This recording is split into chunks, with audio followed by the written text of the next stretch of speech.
প্রিয় ভাইরা মা বোনেরা, মোনাজাত করার নিয়ম শুরুতে কি পড়তে হয় আমরা অনেকেই সেটা জানি না। মোনাজাতের মাঝে কি পড়তে হয় তাও হয়তো আমরা অনেকেই বলতে পারবো না। মোনাজাতের শেষে কি পড়তে হয় সেটাও হয়তো আমরা অনেকেই জানি না, যার কারণে আমাদের সেই কাঙ্ক্ষিত দোয়াটা আল্লাহর কাছে কবুল হয় না, পৌঁছায় না।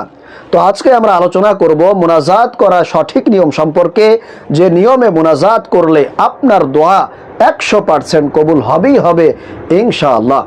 প্রিয় ভাইরা মা বোনেরা, আমরা সবাই তো কম বেশি দোয়া এবং আমল করে থাকি, কিন্তু আমাদের অনেকের দোয়া আল্লাহর কাছে কবুল হয়ে যায়, কিন্তু আবার অনেকের দোয়া আল্লাহর কাছে কবুল হয় না, আমাদের মনের আশাগুলো পূরণ হয় না। এখন কেন অনেক মানুষের দোয়া কবুল হয় না? এর কারণ হলো আমরা অনেকেই মোনাজাত করার সঠিক নিয়মটা জানি না, যার জন্যই আমাদের দোয়া আল্লাহর কাছে কবুল হয় না।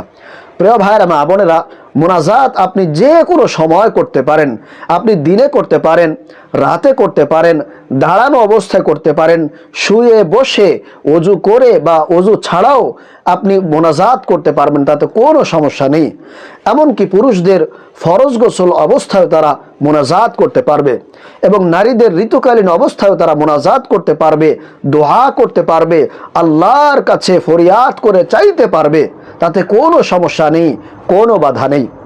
তবে প্রিয় ভাইরা মা বোনেরা, ফরজ নামাজের পরপরই মোনাজাত করা ঠিক হবে না, মোনাজাত করবেন না। আগে কিছু সুন্নতি জিকির আজগার করে নেবেন, তারপরে আপনার যদি ইচ্ছা হয় তাহলে আপনি একাকী মোনাজাত করবেন, আর যদি ইচ্ছা না হয় তাহলে মোনাজাত করবেন না, তাতে কোনো সমস্যা নেই। কারণ মোনাজাত এটা নামাজের অংশ নয়। আপনি যদি মোনাজাত করতে মনে চায় আপনার, তাহলে মোনাজাত করবেন।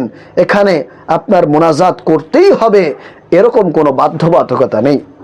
প্রিয় ভাইরা মা বোনেরা, মোনাজাত এটা নামাজের পরে করলে উত্তম, কারণ মোনাজাত করলে আল্লাহ সন্তুষ্ট হয়ে যান, খুশি হয়ে যান।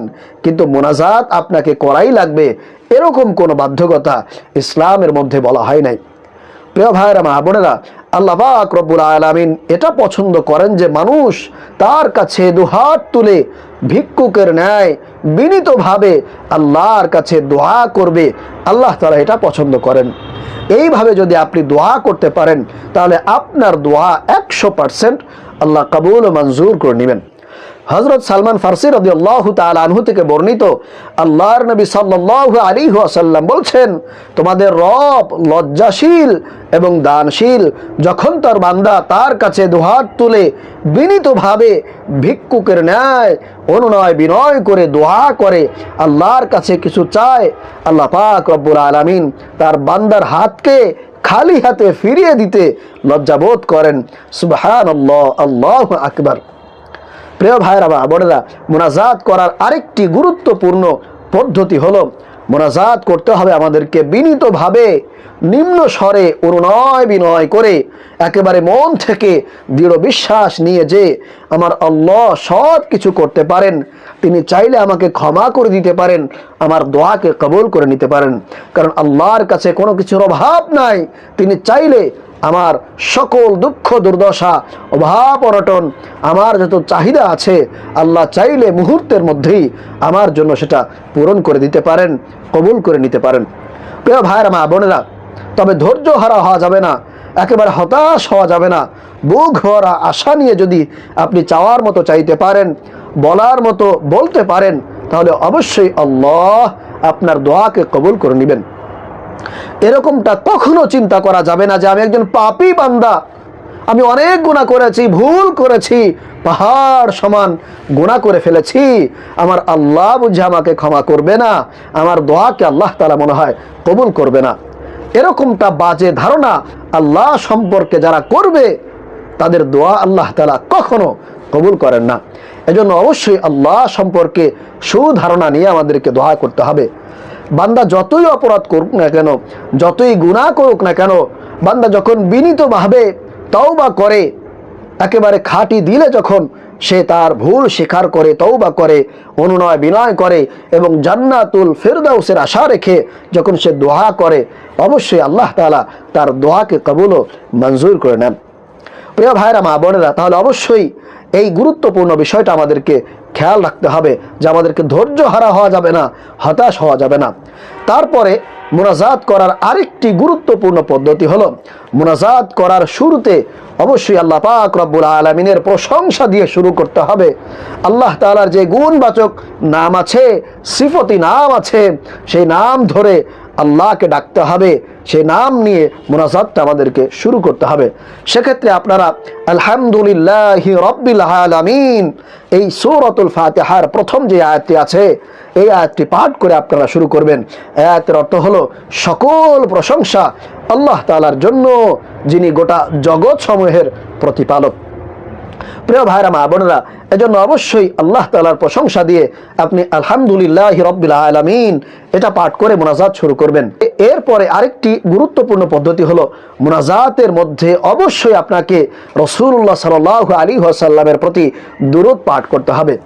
কারণ যেই দোয়ার মধ্যে দুরূদ থাকে না, নবীজি সাল্লাল্লাহু আলাইহি ওয়াসাল্লামের দুরূদ যেই দোয়ার মধ্যে, যেই আমলের মধ্যে থাকে না, ওই আমল আল্লাহর কাছে পৌঁছায় না, আসমানের মধ্যে করে এইভাবে ঝুলন্ত থাকে। এজন্য অবশ্যই দোয়ার শুরুতে আমাদেরকে নবীজি সাল্লাল্লাহু আলাইহি ওয়াসাল্লামের প্রতি দুরূদ পাঠ করতে হবে। সেজন্য নামাজের যে দুরূদ আছে, দুরূদ ইব্রাহিম, এটা পাঠ করতে পারেন, অথবা আরও যে সমস্ত দুরূদ আছে সব থেকে ছোট্ট দুরূদ সাল্লাল্লাহু আলাইহি ওয়াসাল্লাম, সাল্লাল্লাহু আলাইহি ওয়াসাল্লাম, এই দুরূদটা আপনারা পাঠ করতে পারেন। তাহলে 1 নম্বরে অবশ্যই আল্লাহ তাআলার প্রশংসা দিয়ে শুরু করতে হবে, 2 নম্বরে দুরূদ পাঠ করতে হবে। এরপরে 3 নম্বরে আপনার নিজের ইচ্ছা মতো, তো পছন্দ মতো, আপনার নিজের জন্য বা অন্যের জন্য আপনারা দোয়া করতে পারেন। সেক্ষেত্রে দুনিয়া এবং আখিরাতের কল্যাণের জন্য, দুনিয়াতে আপনি উপকার হাসিল করতে পারবেন এবং পরকালীন জীবনে যাতে করে আপনি কামিয়াব হয়ে যান, সেজন্য আপনারা এই দোয়াটি পাঠ করতে পারেন। এটা অবশ্যই খুবই কার্যকর একটা দোয়া হবে। সেই দোয়াটি হলো, রব্বানা আতিনা ফিদ দুনিয়া হাসানাতাও ওয়া ফিল আখিরাতি হাসানাতাও ওয়া কিনা আযাবান নার। এই দোয়াটি আপনারা পাঠ করবেন। তারপরে আপনার মৃত বা জীবিত বাবা মা যারা আছেন, তাদের জন্য আপনারা দোয়া করবেন, রব্বিরহামহুমা কামা রব্বায়ানি সগীরা, রব্বিরহামহুমা কামা রব্বায়ানি সগীরা। বাবা মার জন্য আপনারা এই দোয়াটি পাঠ করবেন। এরপরে প্রিয় ভাইরা মা বোনের, সে সর্বশেষ আবারও কয়েকবার দুরূদ শরীফ পাঠ করবেন, সাল্লাল্লাহু আলাইহি ওয়াসাল্লাম, সাল্লাল্লাহু আলাইহি ওয়াসাল্লাম। এইভাবে যদি করে আপনারা দোয়া করতে পারেন, মুনাজাত করতে পারেন, আমি যে নিয়মে বলেছি, ইনশাআল্লাহ এই নিয়মে যদি পাঠ করতে পারেন, অবশ্যই আল্লাহ সুবহানাহু ওয়া তাআলা আপনার দোয়াকে কবুল করবেন, আপনার মনের সকল চাওয়াকে আল্লাহ তাআলা কবুল ও মঞ্জুর করে নেবেন। প্রিয় ভাইরা মা বোনেরা, আল্লাহ পাক রব্বুল আলামিন আমাদেরকে এই সঠিক নিয়মে মুনাজাত করার তৌফিক দান করুন, আমিন।